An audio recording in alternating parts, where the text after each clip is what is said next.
Hello, my name is Bhante Vimala-Ramsey. I've been practicing and teaching meditation for the last 35 years. For 20 years I practiced Vipassana meditation, the Burmese style of Vipassana. I was the attendant for Usilananda for 2 years. I've also been practicing loving-kindness meditation for the last 15 or 20 years.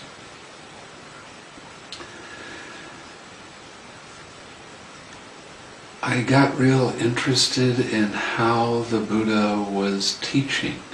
So I went to the Suttas and I saw that the instructions in the mindfulness of breathing meditation were very interesting.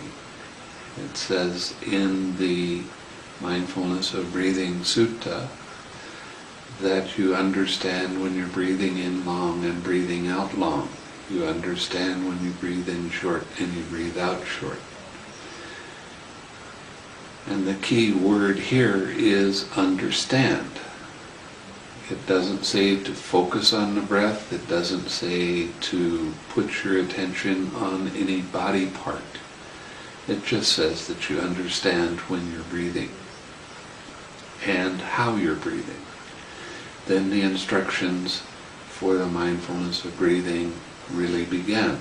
It says, on the in-breath you experience the entire body. On the out-breath, you experience the entire body. This is not the breath body, it's the entire physical body. The next part of the meditation says, on the in-breath, you tranquilize a bodily formation. On the out-breath, you tranquilize a bodily formation. Now, what does this mean? It means on the in-breath, you relax any tension and tightness in your body, in your mind. On the out-breath, you tranquilize any tension or tightness in your body, in your mind. The tranquilizing step is very important, and there are subtle tensions and tightnesses that arise in your mind and in your head. There's a membrane that goes around your brain, and when a thought or a distraction arises, it contracts a little bit, and it causes a tension and tightness that you don't normally see unless you're looking for it. It's a very important step to include in your meditation, because craving always arises as a tension or tightness in your mind and in your body. Learning how to recognize that craving and relax leads to the cessation of the craving, which is the third noble truth.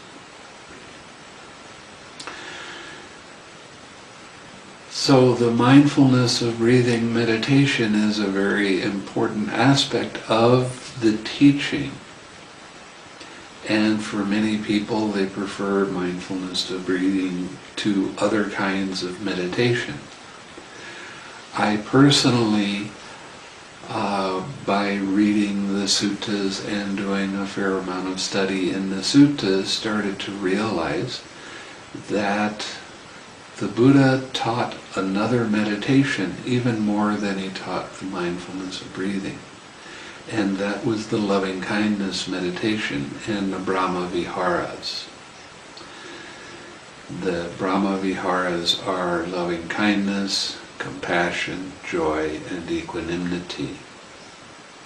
When I began practicing loving-kindness meditation in an intensive way, I started to look in the suttas at the advantages for practicing this kind of meditation, and there are a lot of them.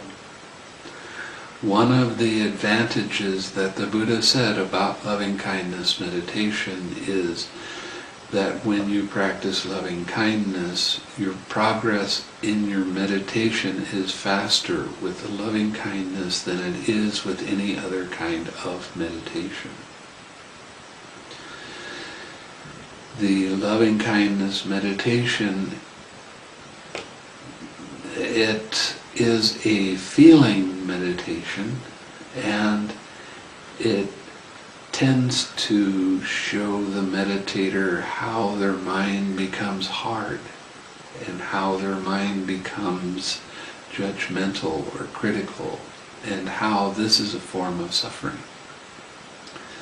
So when you practice the loving kindness meditation, it really does make a difference what kind of meditation that you're doing. Now, from the Mindfulness of Breathing Sutta, the step in relaxing on the in-breath and relaxing on the out-breath is also, the relaxing part is also done with the loving kindness meditation. Every time your mind starts to move, or mind's attention moves from one thing to another, there's tension and tightness that arises in both your mind and your body. So all of these different movements, all of these different disturbances that arise cause tension and tightness to arise in your mind and in your body, and that needs to be relaxed. For instance, you're staying with the loving kindness and you're practicing the loving kindness meditation. The way that I teach this is, first you start by sending loving and kind thoughts to yourself. You remember a time when you were happy, and when that happy feeling arises, it's a nice glowing, warm feeling in the center of your chest. As soon as that feeling arises, then you make a wish for your own happiness. And surround yourself with the feeling. If it's peaceful and calm, you know what it feels like to be peaceful and calm.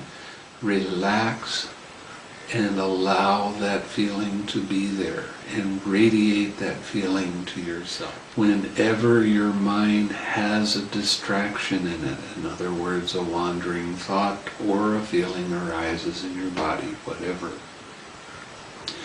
mind's attention will go to that feeling or to that thought. Allow the thought or feeling to be there. Notice that there's a tension and tightness in your mind and in your body, and relax. Then gently direct your attention back to the feeling of being happy and making a wish for your own happy. It doesn't matter how many times your mind wanders away. If you sit for a half an hour or 45 minutes and your mind wanders away 50 times, then you notice that your mind has wandered away. You let it be, you relax and redirect your attention back to your object of meditation, that is the feeling of being happy and radiating